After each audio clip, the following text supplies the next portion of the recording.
Hyderabad ఉపల్లో IPL black టికెట్ల దందా జోరుగా సాగుతోంది. ఉపల్ రాజీవ్ గాంధీ అంతర్జాతీయ క్రికెట్ స్టేడియంలో ఇవాళ మధ్యాహ్నం జరగనున్న Sunrisers Hyderabad Rajasthan IPL match కి బ్లాక్ టికెట్ల దందా 3 పువ్వులు 6 కాయలుగా నడుస్తోంది.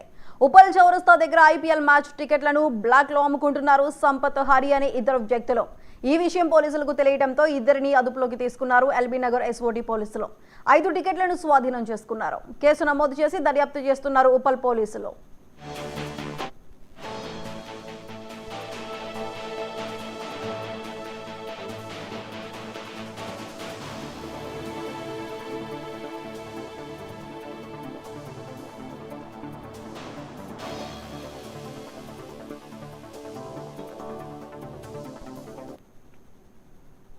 కాంగ్రెస్ ఎమ్మెల్యే వివేక్ వెంకటస్వామి